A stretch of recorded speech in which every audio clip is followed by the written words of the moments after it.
మన ప్రభువును రక్షకుడైన యేసుక్రీస్తు నామములో అందరికీ శుభాలు ఉన్నాం తెలియజేస్తాను.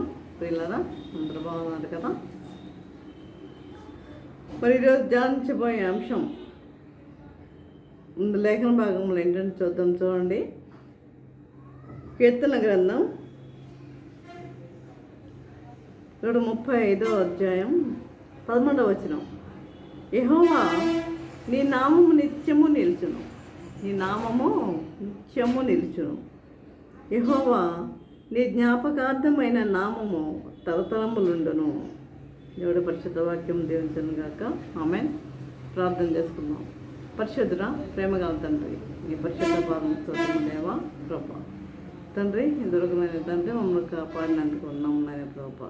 ఇగో తండ్రి, మేము వాక్యం ధ్యానించుకుంటుండగా మీరు మాతో ఉండండి, మాతో ఉండి నడిపించండి ప్రభా. కృప ఆసీనుడైన దేవా నీకే స్తోత్రములు వందనములు చెల్లించుకుంటున్నాము నాయన ప్రభా. ప్రతి ఒక్కరి తండ్రి వినగల దేవులకు నేర్చుకోవడం వాక్యాంతాలుగా జీవించే జీవితం దయచేయమని నా నోటిని పొరగా సాధారణంగా వాడుకున్నామని ప్రభా. నన్ను సిలువ చాటు మరుగుపరచమని మా ప్రభు అనేసి నా బ్రతమారు వినమ్మగా పడుకుంటున్నాము తండ్రి. ఆమేన్. చూడండి, ఈరోజు ధ్యానించబోయే అంశం ఏంటంటే విగ్రహారాధనను విడిచిపెట్టండి. విగ్రహారాధనను విడిచిపెట్టండి. అంటే కొంతమంది చేసేవాడు ఉంటారు కదా, దాని గురించి నేను వివరించాలని కొన్ని నిమిషాలు అనుకుంటున్నాను. కాబట్టి చూడండి, ఇక్కడ ఏమంటున్నాడు 11వ వచనంలో, యెహోవా నీ నామము నిత్యము నిలుచును. ఆయన యొక్క నామము నిత్యము ఉంటుంది. ఆయన నామం. యెహోవా నీ జ్ఞాపకార్థమైన నామము తరతరములు ఉండును. తరతరములు ఉంటుంది నీ నామం. చూడు, మా ప్రభు ఈ లోకానికి ఎందుకు వచ్చాడు? నశించిన ఆత్మలను రక్షించడానికి, బేదలకు సువార్త ప్రకటించడానికి. మన లోక సువార్త 4వ అధ్యాయం మనం చూస్తాం కనుక ఈ విధముగా మరి ఆయన ఈ లోకానికి రావడం జరిగింది. నశించిన ఆత్మలను రక్షించడానికి ఆయన ఈ లోకానికి వచ్చాడంటే నశించిపోతున్నారు అనేక మంది. అంటే నిజదేవుడు ఎవరో తెలియక మరి ఏం చేస్తున్నారు? నశించిపోతున్నారు. అందుకని ప్రభు ఈ లోకానికి రావటము జరిగింది. చూడండి, మా ప్రభు అనేకమైన అద్భుత కార్యాలు చేశాడండి ఈ లోకంలో ఉండగా. మనకు తెలుసు, అనేకమైన అద్భుత కార్యాలు చేశాడు. తెలియని వాళ్ళు అనేక మంది ఉండొచ్చు. బైబిల్ చదవకుండా అనేక మంది తన వారికి ఇష్టానుసారంగా మాట్లాడుతూ ఉండొచ్చు. దాన్ని వదిలిపెట్టేద్దాం. వాటిని మనం పట్టించుకునే వారికి ఉండొద్దు. కాబట్టి బైబిల్ చదివి ఆ వాక్యానుసారంగా, అంటే వాక్యము ఆధారంగా చేసుకుని ఆ లేఖనాలు చూపిస్తూ మనము చెప్పేవారిగా ఉండాలి, కానీ మన ఇష్టానుసారంగా మనము చెప్పకూడదు. కాబట్టి ఇక్కడ మన ప్రభు అనేకమైన అద్భుత కార్యాలు చేశాడు. గుడ్డవారికి కాళ్ళు ఇచ్చాడు, గుడ్డవారికి చూపించాడు, పక్షవాయువు రోగం బాగా చేశాడు, రోగస్తులందరినీ బాగా చేశాడు. ఆయన చనిపోయిన వారిని లేవనెత్తాడు, అనేకమైన అద్భుత కార్యాలు చేశాడు. అందువల్లనే అనేక మంది అన్యజనులు కూడా విశ్వసించి క్రైస్తవ మతంలోకి చేరుతున్నారు. అన్యజనులు కూడా విశ్వసించి క్రైస్తవ మతంలోకి చేరుతున్నారు. అదే మరి క్రైస్తవ మతంలో నుండి అన్ని జనులకు ప్రవేశించే వాళ్ళు ఎవరన్నా ఉన్నారా? లేరు. అన్ని జనులకు ప్రవేశించే వాళ్ళు లేరు. కనుక ఈ విధముగా చూసినట్లయితే చూడండి, విగ్రహారాధన విడిచిపెట్టమని కదా మనం చెప్పుకునేది. యెహోవా 14వ వచనం చూడండి. యెహోవా తన ప్రజలకు న్యాయం తీర్చును. తన ప్రజలకు ఏం చేస్తాడంట? న్యాయం తీరుస్తాడంట. న్యాయం తీర్చేవాడుగా ఉన్నాడు ఆయన. తన సేవకులను బట్టి ఆయన సంతాపం నందును. చూడండి, అన్ని జనుల విగ్రహములు వెండి బంగారువి. అన్ని జనుల విగ్రహములు ఎలాంటివి? వెండి బంగారువి విగ్రహములు. చూడండి, నేను చెప్పి ఈ ఈ బైబిల్లో ఉన్న లేఖనాలు చూపించి చెప్తున్నా. కనుక అన్ని జనుల విగ్రహములు వెండి బంగారువి, అవి మనుషుల చేతి పనులు. మనుషులు చేశారు అవి మనుషుల చేతి పనులు. వాటికి నోరుండియో పలుకుతాయా? పలకవు. నోరుండియో పలకవు, కన్నులుండి చూడవు, చెవులుండి వినవు, వాటి నోళ్ళలో ఊపిరి లేసమైనా లేదు. వాటిని చేయవారును వాటి యందు నమ్మకించేవారందరూ వాటితో సమానులగుదురు. వాటిని చేయవారు కూడా అలానే ఉన్నారు. ఇప్పుడు చెప్పండి, విగ్రహాలు ఎలాంటివి? అలా నిలబడతారు అంతే. వాటిని వాళ్ళ కళ్ళుండి చూస్తాయా? ముక్కుండి వాసన చూస్తాయా? చెవులుండి వింటాయా? కాళ్ళుండి నడుస్తాయా? చేతులుండి పని చేస్తాయా? లేదు. వాటి చేయవారు కూడా అలానే ఉన్నారు అని దేవుని వాక్యం ఇక్కడ తెలియజేస్తుందండి. ఇక్కడ కీర్తన గ్రంథము 135వ అధ్యాయము 13వ వచనం నుండి 18వ వచనం వరకు నేను తెలియజేస్తాను. అదే విధముగా చూడండి, ప్రకటన గ్రంథం కూడా చూద్దాం. ప్రకటన గ్రంథం ఒకసారి చూద్దాం.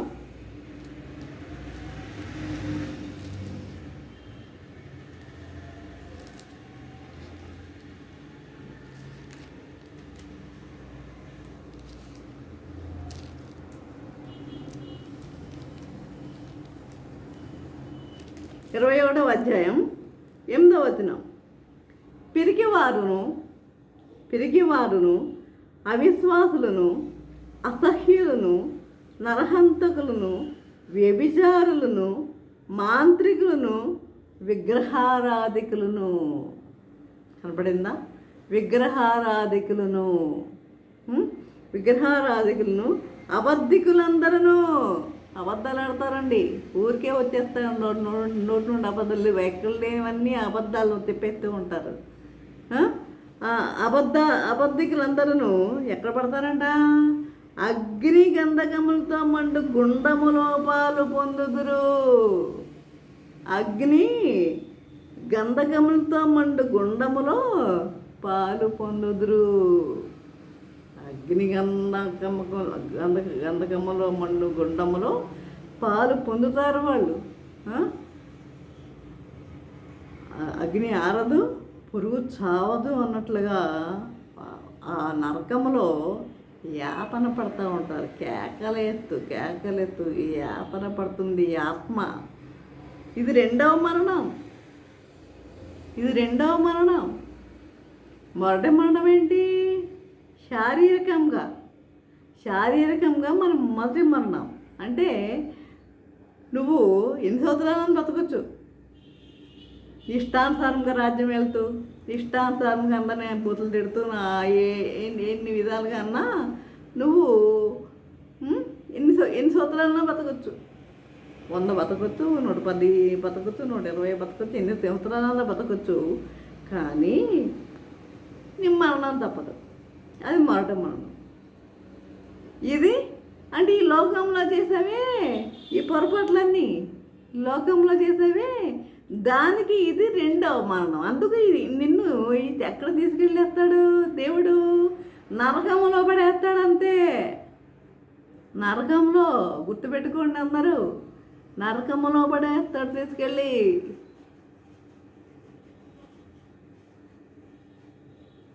కాబట్టి మనము జాగ్రత్తగా మహాడేవారిగా ఉండాలి. ఒకరిని మనం విమర్శించుకునేవారిగా మనం ఉండొద్దండి. కాబట్టి ఈ విధంగా ఇది రెండవ మరణం. ఈ రెండవ మరణం తప్పించుకోవచ్చు మనం. ఎలా? మంచిగా జీవిస్తూ, అందరినీ ప్రేమతో పలకరిస్తూ, ప్రేమతో మాట్లాడుతూ, మంచిగా జీవిస్తూ, మంచి అలవాట్లు కలిగి ఉంటూ, మనము దేవుని యందు భయభక్తులు కలిగి జీవిస్తూ ఈ రెండవ మరణాన్ని కూడా మనం తప్పించుకున్నట్లయితే దేవుడు తన రాజ్యంలోనికి తీసుకుని వెళ్తాడండి. తన రాజ్యంలోనికి ఆయన తీసుకొని వెళ్తాడు.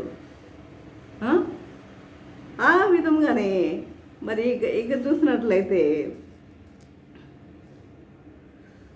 చూడండి, దానియేలు గ్రంథం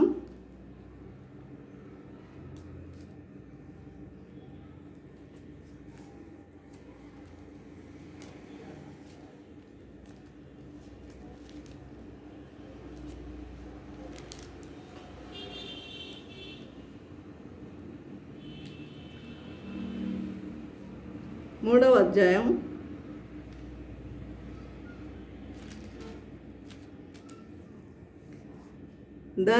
3వ అధ్యాయంలో చూడండి, నెబుకద్నెజరు రాజు ఉన్నాడు. అక్కడ మనకి ఒక రాజు కనపడతాడు, నెబుకద్నెజరు, మహాగర్విష్టి నెబుకద్నెజరు. ఆ నెబుకద్నెజరు పెద్ద విగ్రహాన్ని చేసి పెట్టి అందరూ దానికి మొక్కాలి అన్నాడు. అందరూ దానికి మొక్కాలి అన్నాడు. ఎలా మొక్కుతారండి? దేవుని బిడ్డలు ఎలా మొక్కుతారు? కొంతమంది మొక్కారేమో, కానీ షడ్రక్ మెషక్ అబేద్నెగోను వాళ్ళు మేము మొక్కమంటే మొక్కం అన్నారు. మేము మొక్కమంటే మొక్కం.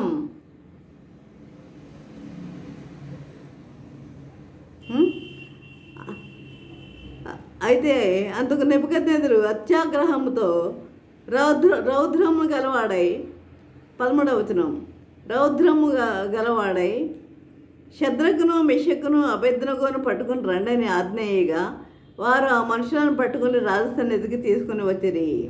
అంతటా నెబుకద్నెజరు వారితో ఇట్లా, నేను షద్రక్ మెషక్ అబేద్నెగో మీరు నా దేవతను పూజించడం లేదనియు నేను నిలువబెట్టించిన బంగారు ప్రతిమకు నమస్కరించడం లేదనియు నాకు వినబడింది. ఇది నిజమా? ఇది నిజమా?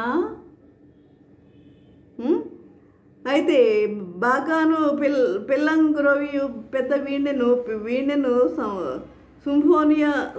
సింఫోనియాను విపంచికను సకల విధములకు వాద్యధ్వనులను మీరు విను సమయంలో సాగిలపడి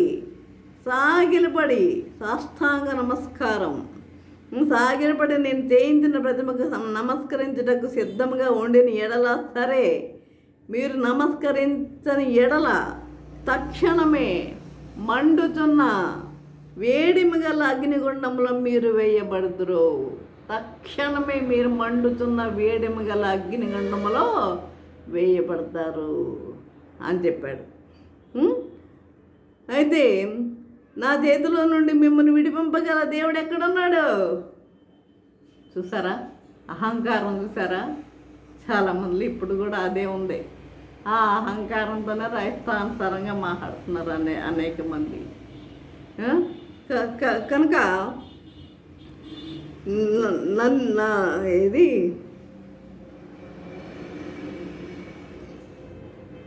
నా చేతిలో నుండి మిమ్మల్ని విడిపింపగల దేవుడు ఎక్కడనున్నాడు?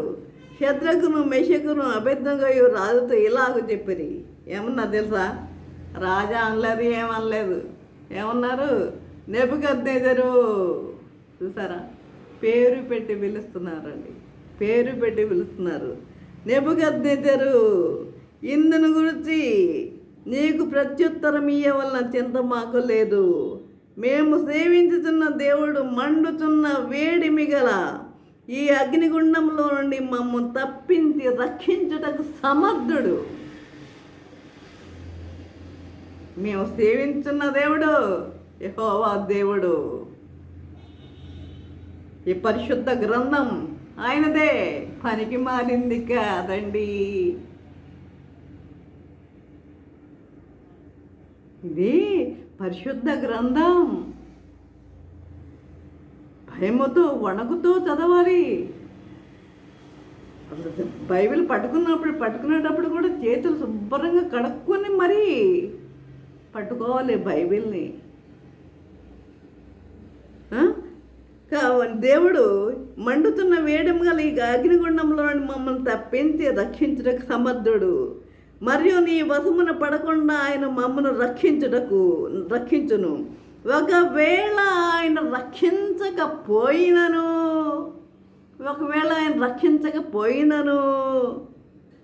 అంటే ఆయన రక్షించలేదు అనుకోండి, కొంతమంది ఏం చేస్తారు, ముందు ఉన్నాయండి ముసళ్ళ పండగ, ముందు ఉందలే 666 ముద్ర. కాబట్టి దేవుడు మండుతున్న వేయడం గల ఈ అగ్నిగుండంలో మమ్మల్ని తప్పించి రక్షించడానికి సమర్థుడు. మరియు నీ వశమున పడకుండా ఆయన మమ్మల్ని రక్షించును. ఒకవేళ ఆయన రక్షింపకపోయినను రాజా, నీ దేవతలను మేము పూజింపమనియు. దేవతలు ఎవరు? ఈ విగ్రహాలే. మేము పూజింపమనియు, నీ దేవతలను మేము పూజింపమనియు, నీవు నిలువబెట్టించిన బంగారు ప్రతిమకు నమస్కరింపమనియు తెలుసుకొనుము. మేము పూజించాం.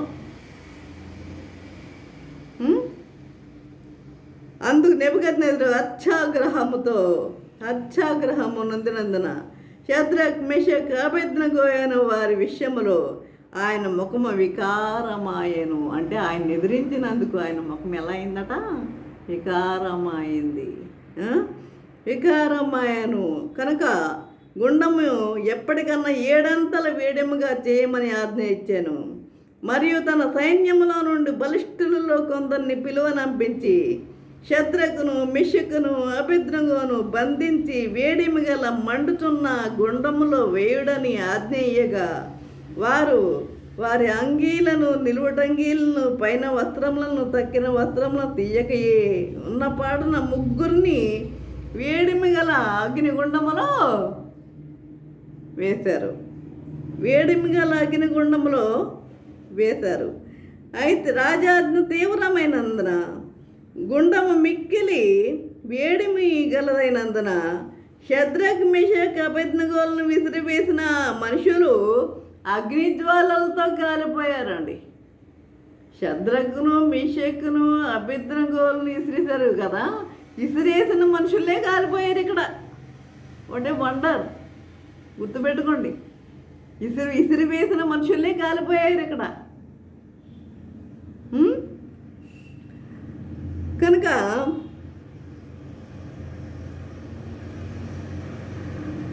అగ్నిజ్వాలతో కాల్చబడి చనిపోయారు. షద్రక్ మెషక్ అబేద్నెగో అయిన ముగ్గురు మనుషులు బంధింపబడిన వారే వేడిమి గల మండుతున్న గుండములో పడగా, రాజు నెబుకద్నెజరు ఆశ్చర్యపడి తీవ్రముగా లేచాడండి.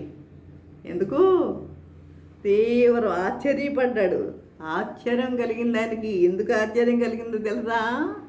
చూడండి, ఈ అగ్ని ఇదంతా నేనే కట్టుకోవాలి కాదు, దానియేలు గ్రంథం చదవండి. దానియేలు గ్రంథం. ఈ అగ్నిలో వేసితం కదా, అంటే చదవని వాళ్ళని అంటున్నాను నేను, అందనే కాదు, చదవకుండా చెప్తున్నారు చూడండి, చదవని వాళ్ళని. కాబట్టి ఈ అగ్నిలో వేసితం కదా అని, మేము ముగ్గురు మనుషులని బంధించి అగ్నిలో వేసితం కదా అని తన మంత్రుల నడిగాను. వారు రాజా సత్యమే అని రాజుతో ప్రత్యుత్తరం ఇచ్చేది. అందుకు రాజు, నేను 4 మనుషులను బంధకములు లేక అగ్నిలో సంచరించుట చూస్తున్నానే. 4 మనుషులు ఉన్నారు, 3 మీరు లేసింది, 4 ఎక్కడొచ్చారు? ఇంకో వ్యక్తి ఎలా వచ్చారు? కాబట్టి చూస్తున్నాను, వారికి హాని ఏమీ కలగలేదు.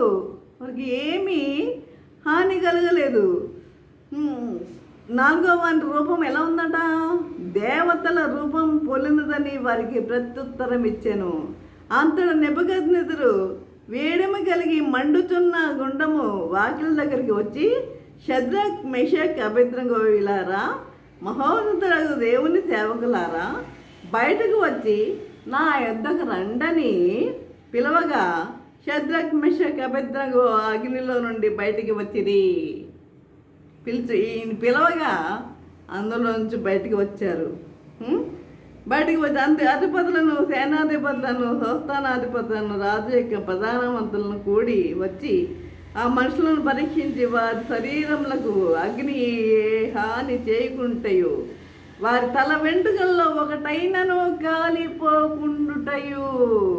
ఆహా, అంత అగ్నిగుండములో పడవేస్తే ఒక తల వెంట్రుక కూడా కాలేదండి. కాలిపోకుంటాయి, వారి వస్త్రములు చెడిపోకుంటాయి, అగ్ని వాసనైన వారి దేహములకు తగలకుంటాయి చూతిరి. నెబుకద్నెజరు శద్రక్ మెషక్ అబేద్నెగో అయిన వారి దేవుడు పూజార్హుడు. ఇప్పుడు చెప్పుకోండి ఏమంటున్నాడు. ఇంతకుముందు విగ్రహాలను పూజించిన వాడే విగ్రహాన్ని పెట్టి పూజించండి అని చెప్పిన వాడు ఇప్పుడు ఏమంటున్నాడు. శద్రక్ మెషక్ అబేద్నెగోల దేవుడు పూజార్హుడు. అంటే యెహోవా దేవుడు పూజార్హుడు, అందరికీ ప్రతి ఒక్కరికి పూజార్హుడు. ఆయన తన దూతనంపి తన ఆశ్రయించిన దాసులను రక్షించాను. వారు తమ దేవునికి గాక మరి ఏ దేవునికి నమస్కరింపకయు ఏ దేవుని సేవింపకయు ఉందుమని తమ దేహములను అప్పగించి రాజు యొక్క ఆజ్ఞను వ్యర్థపరిచిరి. కాగా నేను ఒక శాస్త్రము నియమించున్నాను, ఏదనగా ఈ విధముగా రక్షించుటకు సమర్థుడకు దేవుడు గాక మరి ఏ దేవుడును లేడు. ఈ విధముగా రక్షించగల సమర్థుడు ఏ దేవుడు లేడు. ఉన్నాడా చెప్పండి. ఈ ప్రపంచం మొత్తం మీద ఏ దేవుడని ఉన్నాడా? నీవు నమ్మితే ఆయన నిన్ను రక్షిస్తాడు. కానీ మిగిలిన దేవుడే లేడు అంటున్నాడు ఇక్కడ నెబుకద్నెజరు. మరి ఈ విధంగా రక్షించడానికి సమర్థులకు దేవుడు కాక మరి ఏ దేవుడును లేడు. కాగా ఏ జనులలో కానీ రాష్ట్రంలో కానీ ఏ భాష మాట్లాడే వారిలో కానీ శద్రక్ మెషక్ అబేద్నెగో అనే వారి దేవుని ఎవడు దూషించునో వాడు తుత్తు నీళ్ళుగా చేయబడును. ఎవరన్నా ఆ దేవుణ్ణి దూషించారా వారు ముక్కలు చేయబడతాడు అని చెప్తున్నాడు. వాని ఇల్లు ఎప్పుడు పెంట కుప్పగా ఉండును నేను. అంటే యెహోవాను పూజించేవారిని దూషించేవారి ఇల్లు ఎలా ఉంటుందంట? పెంట కుప్పగా ఉంటుందంట. ఆ దూషించేవాళ్ళు కూడా ఏమైపోతారంట? ముక్కలు అవుతారంట. దూషించేవాళ్ళు కూడా పెంట కుప్పగా ఉండండి అంతటి నుండి రాదు. శద్రక్ మెషకు అబేద్నెగో అనే వారిని బబులోను సంస్థానమును హెచ్చించాను. చూసారా, ఒక విగ్రహాన్ని పూజించమన్న వాడే ఈరోజు ఏమన్నాడు? ఆ యెహోవా దేవుడే, ఆ శద్రక్ మెషక్ అబేద్నెగోలు పూజించిన యెహోవా దేవుడే పూజార్హుడు అని ఒప్పుకుంటున్నాడు. ఏ దేవుడు లేడు అని ఒప్పుకుంటున్నాడు. ఇప్పుడు చెప్పండి, ఏ దేవుడన్నా ఉన్నాడా? లేడు కదా. కాబట్టి ప్రభువు మాట వినండి. జాగ్రత్తగా రోజుకు ఒక అధ్యాయం అన్న చదవండి. చదివితే తప్పనిసరిగా మీకు అర్థమవుతుంది. విగ్రహారాధన వదిలిపెట్టండి. సజీవుడగు ఆ దేవుని పూజించండి. మిమ్మల్ని రక్షించడానికి ఆయన సమర్థుడు. అంత అగ్నిగుండములో పడవేసిన వారినే దేవుడు రక్షించగా మిమ్మల్ని దేవుడు రక్షించడానికి ఆయన సమర్థుడు. కాబట్టి ప్రియులారా, ఈ విగ్రహారాధన విడిచిపెట్టమని నేను మీకు విజ్ఞప్తి చేస్తున్నాను. కనుక ఈ విగ్రహారాధన మీరు విడిచిపెట్టండి. విగ్రహారాధన మీరు విడిచిపెట్టేవారిగా ఉండాలి. కాబట్టి ఈ విధముగా ఉండాలని ప్రభు కోరుకుంటున్నాడు. ఇదంతా కూడా బైబిల్ను మాత్రం మనం నిందించవద్దు. మీకు రాకపోవచ్చు, దాని గురించి మనము ఏ ఇతర మత గ్రంథాలను కూడా మనం నిందించేవారిగా మనము ఉండొద్దు. పరిశుద్ధ గ్రంథం అండి బైబిల్. ఈ బైబిల్ పరిశుద్ధ గ్రంథం. ఇది పట్టుకోవడానికి కూడా మనకు అర్హత లేదు. కాబట్టి ఈ బైబిల్ని మనం దూషించవద్దు. దూషించే జరిగే విపత్తు ఏమిటో కూడా మీకు తెలుసుకున్నారు ఇప్పుడు. కాబట్టి ఈ విధముగా విగ్రహారాధన విడిచిపెట్టి ఆ సజీవుడగు ఆ దేవుని వైపు మీరు తిరిగేవారిగా ఉండండి. ఆయన వైపు తిరిగేవారిగా ఉండండి. ఆ విధంగా జీవించటకు పరిశుద్ధాత్మ దేవుడు సహాయం చేసి నడిపించను గాక. ఆమేన్. ప్రార్థన చేసుకుందాం. పరిశుద్ధుడా, ప్రేమగల తండ్రి, నీ పరిశుద్ధ పాదమస్తత్వము దేవా ప్రభా తండ్రి, ఇంతవరకు నేను ప్రభా నీ వాక్యం ద్వారా తండ్రి మాతో మాట్లాడిన విధానం బట్టి నాయన మీకు వందనం తెలియజేసుకుంటున్నాము దేవా. ఇదిగో నాయన తండ్రి, విగ్రహారాధన విడిచిపెట్టమని మీరు తెలియజేస్తున్నారు నాయన ప్రభా తండ్రి.